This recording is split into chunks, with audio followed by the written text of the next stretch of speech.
लोगों की समस्याओं को पूरे प्रदेश के लोगों के सामने रखो ताकि सरकार को एक आईना दिखे।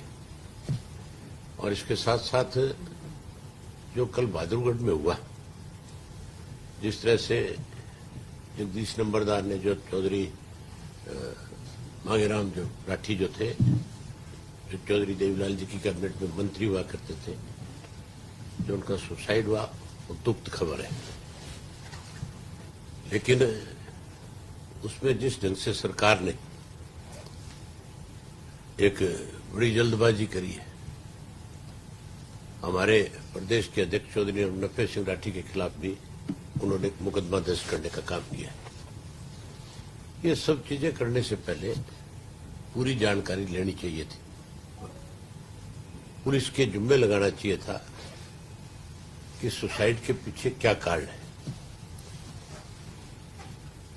और पहले सारे कारणों की जांच करके पता करके उसके बाद फिर कोई उन्होंने एफआईआर लॉन्च करनी चाहिए थी।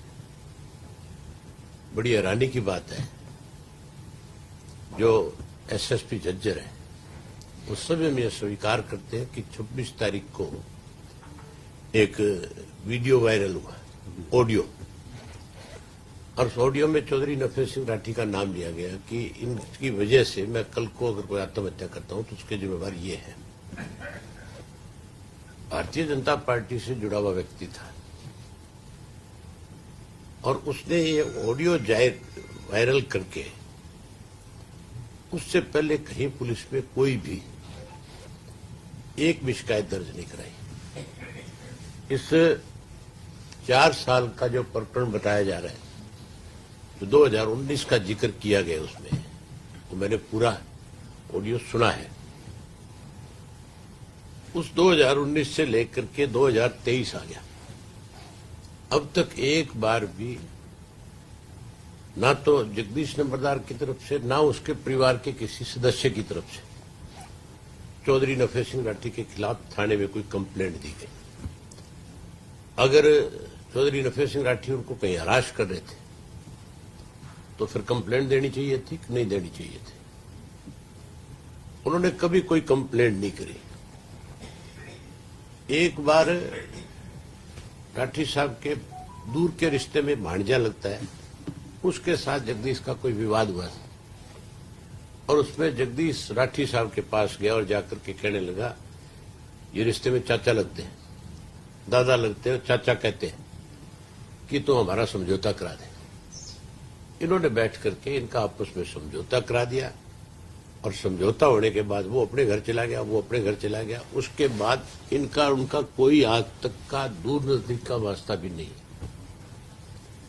नंबर 2, जो 26 तारीख को ऑडियो वायरल हुआ, क्या पुलिस को उस पर संज्ञान नहीं लेना चाहिए था? जब उसमें मुख्यमंत्री से गुहार लगाई जा रही थी, होम मिनिस्टर से कहा जा रहा था, तो 26 से लेकर के अब तक पुलिस जो है या सत्ता में बैठे लोग अपने उस कार्यकर्ता के प्रति गंभीर नहीं थे? क्या उस वक्त कोई कंप्लेंट लेकर के कार्रवाई नहीं करनी चाहिए थी? उस वक्त राठी साहब के एक साथी का जिसका नाम लिया गया, इनकी तरफ से थाने में एक रिपोर्ट जाकर के दर्ज कराई गई कि ये जो ऑडियो बनाई गई है, इसके पीछे कोई ना कोई बड़ा मकसद है, इसलिए इसकी तुरंत जांच की जाए और जांच की जाए। इसमें जो लोग भी कोई दोषी है या जो सुसाइड करने की बात करता है या जिसको ये ऑडियो बनाने के लिए मजबूर किया है किसी ने, उन लोगों का पता कराया जाए।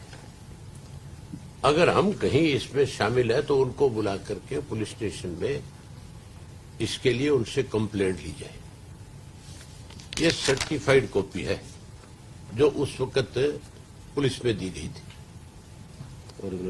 ओरिजिनल कॉपी है। एसएचओ ने इसको रिसीव किया है और एसएचओ ने उसके बाद जगदीश को थाने में बुलाया और जगदीश ने एसएचओ के सामने ये बात स्वीकार करी कि मैं शराब के नशे में था।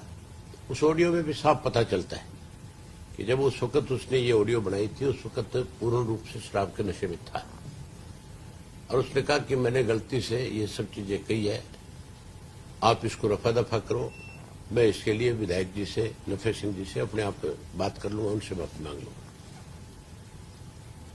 ये तो एक सबूत है उस चीज का कि इन्होंने तो अपनी तरफ से कंप्लेंट दे रखी है, और उन्होंने कोई भी अपनी तरफ से किसी भी थाने में आज तक कोई एफआईआर नहीं कराई।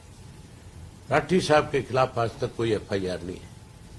कितनी जल्दबाजी के अंदर एसआईटी का गठन किया गया, और एसआईटी बना करके एसआईटी के लोग और किसी से पूछताछ करने के लिए नहीं गए, और किसी को नोटिस नहीं दिया कि हम आपसे पूछताछ करने के लिए आ रहे हैं। एसआईटी का मतलब होता है कि हर चीज की पहले नोटिस दे करके उसकी जांच पड़ताल की जाए। सीधा राठी साहब के घर पे पुलिस की जिप्सियां भेज दी, डीएसपी स्वयं गया, डीएसपी के साथ 2 पुलिस की गाड़ियां और गई, एक सिर्फ दहशत बनाने के लिए कि हम तो भाई इस मामले के अंदर जो है आपको अरेस्ट करेंगे। अगर कोई कसूरवार है तो हम नहीं कहते कि उसको अरेस्ट ना करो, लेकिन किसी भी पॉलिटिकल आदमी को बदनाम करने के लिए इस तरह से पुलिस का इस्तेमाल नहीं करना चाहिए। आप ये देखो, इनके मामले में तो एसआईटी बना दी, और एसआईटी ने जाकर के इनके घर पे रेड भी मार ली। दूसरी तरफ एक कोचवाड़ा जो मामला है, जो संदीप सिंह का इश्यू है, वो कितना सीरियस मामला है। उसके अंदर सरकार ने अपनी तरफ से एक एसआईटी बनाई थी, ममता जी जो एडिशनल डीजी है उनके नेतृत्व में 2 आईपीएस अफसर लगाए थे साथ में। 15 दिन का वक्त दिया था कि हम 15 दिन के अंदर इसकी जांच करके पूरे मामले की और सार्वजनिक करेंगे, रिपोर्ट सरकार को सौंप देंगे। आज तक किसी ने एक बारी भी किसी को कोई नोटिस नहीं दिया और कोई पूछताछ नहीं करी। आप इस बात से अंदाजा लगा लो कि सरकार कितनी सीरियस है। किस तरह से किसी एक राजनीतिक व्यक्ति को, किसी एक राजनीतिक दल के ऊपर कलंकित करने के लिए कितने छोटे हथकंडे अपनाए जाते हैं, किस तरह के षड्यंत्र रचे जाते हैं। हमारी डिमांड है इसमें कि बजाय हरियाणा की पुलिस से इसकी जांच करा के इस मामले को सीबीआई को सौंपना चाहिए, इसको भी और संदीप सिंह वाले मामले को भी, दोनों को सीबीआई को दे देना चाहिए, ताकि ये साफ हो कि उसने सुसाइड क्यों किया, उसके पीछे कौन लोग थे। जो ऑडियो बनाई गई, उस ऑडियो को सबसे पहले वायरल किसने किया? उस ऑडियो को वायरल करने वाला कोई और व्यक्ति नहीं, जेजेपी का प्रदेश कार्यकारिणी का एक सदस्य है जो भादुरगढ़ का रहने वाला है और रहता है पंचकुला में, जिसका नाम है सनबीर सिंह दलाल। उसके पास ऑडियो कहां से गई, इस बात की भी जानकारी लेनी चाहिए, जांच करनी चाहिए पुलिस को कि उसने सबसे पहले उसको जारी किया और फिर जारी करने के बाद उसके पास गई तो कहां से गई। यहां तक भी इस बात को लेकर के लोगों में चर्चा है कि ये ऑडियो बढ़ाने में सबसे बड़ा हाथ उसी व्यक्ति का है। ये जेजेपी वालों का एक षड्यंत्र है। इसलिए हम चाहते हैं कि इसकी जांच सीबीआई से हो। सीबीआई से जांच होगी तो सारी जानकारी सबके सामने आ जाएगी। हमें दुख है इस बात का, जो जगदीश नंबरदार जिसकी सुसाइड हुआ है, उसका छोटा भाई हमारी पार्टी से जुड़ा हुआ है। वो हर रोज पार्टी के जो भी कोई पार्टी की मीटिंग है, उन सब मीटिंगों में आता है, पार्टी की तरफ से जो जिम्मेवारी उसके में लगाते हैं वो उस काम को पूरा करता है। सुसाइड वाले दिन भी वो मेरे पास आया हुआ था। अगर कोई ऐसी बात होती तो 100% मेरे आगे जिक्र करता है। जो मुझे पिछले 4-5 वर्ष से लगातार मिलता है, वो कभी ना कभी मेरे आगे भी इस बात का जिक्र करता है कि जी हमें नफे सिंह की वजह से ये परेशानी है। आज तक कभी उन्होंने इस तरह की बात नहीं करी। आप सभी उनसे पूछ सकते हो कि उन्होंने कभी जिक्र किया है। ये मान के चलो, अगर आदमी को कोई मानसिक पीड़ा होगी, किसी से कोई तकलीफ होगी, अगर वो किसी के करीब होगा तो उसके आगे जरूर जिक्र करेगा। उसने एक दिन भी जिक्र नहीं किया। तो ये सारा जो मामला है, इस सारे मामले की जांच हर हालत में सीबीआई को सौंपनी चाहिए सरकार को, ताकि सारी चीजें लोगों के सामने आए कि इसके पीछे कौन लोग हैं। ये एक साजिश है, ये साजिश किसने करी, किसने रचा इस साजिश को, उस आदमी का नाम सामने जरूर आना चाहिए। अभय जी, आपने कहा कि ऑडियो वायरल होने की आपने शिकायत भी दी है कि इसकी जांच कराई जाए। उस शिकायत कब दी थी, कौन सी तारीख थी? और ये 27 तारीख को दी हुई है। 27 तारीख को 27 दिसंबर 2022 को। तो इस वाले मामले में बुलाया गया था सिर्फ थाने के अंदर नफे सिंह जी को भी, या फिर किसी को नहीं बुलाया? किसी को नहीं बुलाया, किसी को भी नहीं बुलाया। सिर्फ उसको जगदीश को कहते हैं बुलाया गया। एसएचओ ने उससे पूछताछ करी, उसके बाद डीएसपी ने भी उससे बात करी। ये सारी चीजें डीएसपी और एसएचओ बता सकता है कि जब उन्होंने उसको बुलाया था तो उससे आपकी क्या बातचीत हुई। अगर उसने उस वक्त भी नफे सिंह का नाम लिया कि नफे सिंह से मुझे डर है, तो फिर उनको उसी वक्त उससे एक एफआईआर लॉन्च करवानी चाहिए थी और चौधरी नफे सिंह को नोटिस देकर के पूछताछ करनी चाहिए थी। करनी चाहिए थी कि नहीं करनी चाहिए थी? तो ये एक साजिश है। अब किसने इस साजिश को रचा है, कौन इसका जिम्मेवार है, वो तभी सामने आ सकती है जब इसकी निष्पक्ष जांच हो। एक पार्टी को घसीटना क्या मानते हैं कि राजनीतिक साजिश हो सकती है, और कौन इसके पीछे है? ये साजिश ही है। तो और मैं क्या बता रहा हूं आपको, साजिश अगर ये साजिश नहीं है तो फिर 27 तारीख को जब इन्होंने कंप्लेंट दी तो इसके बाद जगदीश से जो पूछताछ हुई, उसके बाद अगर कहीं जगदीश नाम लेता इनका तो फिर एफआईआर होनी चाहिए थी, उसको पुलिस प्रोटेक्शन देनी चाहिए थी, उसकी मदद करनी चाहिए थी, इनको बुला करके उसके सामने बैठा करके सारी चीजों को पूछना चाहिए था। लेकिन ये साजिश जो है, इसके पीछे 100% कोई ना कोई राजनीतिक व्यक्ति है, कोई राजनीतिक दल है जो इस तरह की साजिश रच करके हमारी पार्टी को कहीं रोकने की कोशिश कर रहा है, कहीं बदनाम करने की कोशिश कर रहा है। अब इनको इस बात का डर है कि हमने एक बड़ा फैसला ले रखा है, हम फरवरी के महीने से पदयात्रा शुरू कर रहे हैं। इनको इस बात की चिंता है कि उस पदयात्रा के दौरान पूरे प्रदेश भर में आपकी जो आज तक की राजनीतिक गतिविधियां रही है, उनके बारे में हम लोगों के बीच में खुल करके बताएंगे। एक एक गांव शहर जा करके इनकी पोल खोलने का काम करेंगे कि किस तरह से इन्होंने हरियाणा प्रदेश को कर्जे में डुबोने का काम किया है, किस ढंग से इन्होंने युवाओं की अनदेखी करी है, युवाओं को बजाय रोजगार बेरोजगारी भत्ता देने के, नौकरी देने के, कहीं नशे के कारोबार से जोड़ने का इन लोगों ने काम किया है, जो आज चरम सीमा पे हरियाणा में है, जिसको रोकने की बजाय सरकार की तरफ से संरक्षण है। इनको इस बात की चिंता है कि हम इनके लिए कल को बड़ा संकट बढ़ेंगे, इसलिए हमारी पार्टी को रोकने के लिए इस किस्म के षड्यंत्र ये लोग कर रहे हैं। अबे जी, जब भी कोई शिकायत थाने में दी जाती है तो दोनों पार्टियों को बुलाकर एक राजीनामा भी हो जाता है कि यदि शिकायत सही नहीं है तो इसमें कोई उनकी तरफ से कोई राजीनामा लिखा गया? जैसे आपने कहा जगदीश को बुलाया और एसएचओ डीएसपी के बीच बात भी हुई, उनको पूछा, उन्होंने कबूल किया कि वो शराब के नशे हाँ, में थे। अब उससे उन्होंने क्या बात करी तो वो बताएंगे। लेकिन इन्होंने किसी भी व्यक्ति को, जिन लोगों के नाम लिए गए उनमें से एक को भी पुलिस स्टेशन में बुला करके नहीं पूछा गया कि ये सारा मामला क्या है। फिर आप एक चीज बताओ ना, आज उन्होंने ये कहा है कि भी मेरी मौत का जिम्मेवार नफे सिंह राठी है। अगर नफे सिंह राठी का इतना प्रेशर और दबाव था तो फिर उन्होंने पुलिस में कंप्लेंट पहले क्यों नहीं दी? देनी चाहिए थी कि नहीं देनी चाहिए थी? कोई आदमी मरने से तो अच्छा है जाकर के पहले अपनी रिपोर्ट दर्ज कराएगा, नहीं कराएगा। 2019 से बात की जा रही है, आज 2023 आ गई, 4 साल हो गए। 4 साल में कितनी दफा वो लोग मुख्यमंत्री से मिले होंगे, मिनिस्टर से मिले होंगे, कभी एक बार भी जिक्र नहीं, कभी एक बार भी कोई कंप्लेंट नहीं है। अगर किसी के खिलाफ कोई शिकायत है, अगर मुझे किसी के खिलाफ कोई शिकायत है, अगर मेरी कहीं सुनवाई नहीं हो रही है तो मैं कम से कम पुलिस के बीच में जाऊंगा कि नहीं जाऊंगा? मैं पुलिस को अपनी दरखास्त दूंगा कि नहीं दूंगा? कोई सबूत तो रखूंगा कि नहीं रखूंगा? प्रदेश अध्यक्ष से हटाने की भी मांग कर रहे हैं। उनके कहने से उनकी मांग के ऊपर कोई हम इनको दोषी करार दे देंगे? और उनके कहने से कोई दोषी हो जाएगा? ये हमारा फैसला है, ये हमने तय करना है। हमारी पार्टी ने ये फैसला लेना है कि हमें किसको अध्यक्ष बनाना है, किसको किस पद की जिम्मेवारी देनी है। वो लोग कौन होते हैं? अभी जी, जब कोच पर आरोप लगे थे तो आपके द्वारा जब कोच ने आरोप लगाए थे मंत्री के ऊपर, तो आपके द्वारा लगातार ये कहा जा रहा था कि मंत्री पद से हटाया जाए, उनको हटाने की मांग आपने ही की थी सबसे पहले। तो आपको नहीं लगता कि आपको भी जब आरोप लगे हैं तो पहले पार्टी से जब वहां मांग कर रहे थे अपनी पार्टी पे भी उसको आप अपनाएं? हमारे पास तो सबूत है इस बात का।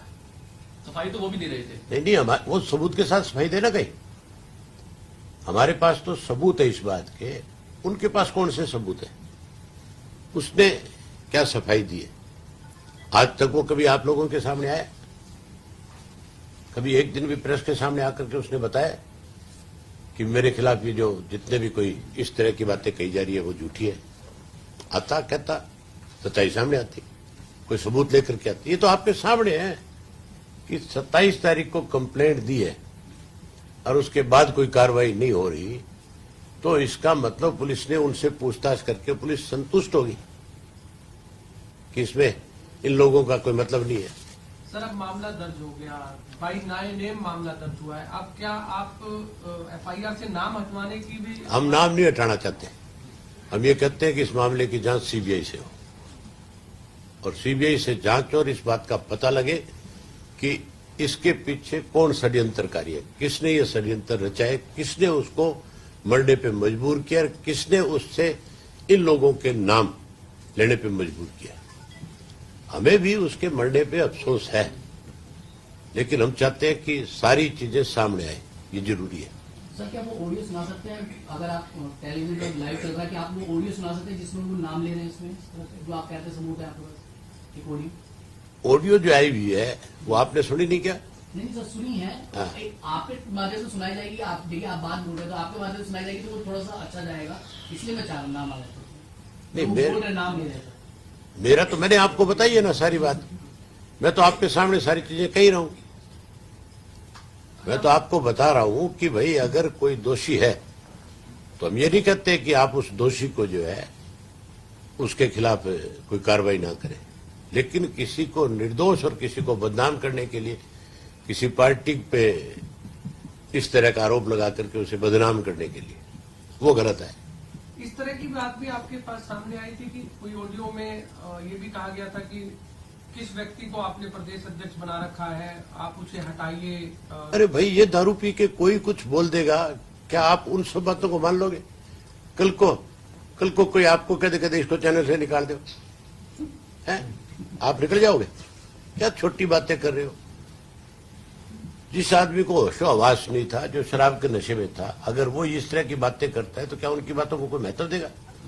अगर उसकी बात में कहीं कोई दम होता तो फिर 27 तारीख के बाद पुलिस ने जब उसको बुलाया था तो फिर कंप्लेंट उससे लेकर के इनके खिलाफ कार्रवाई करते।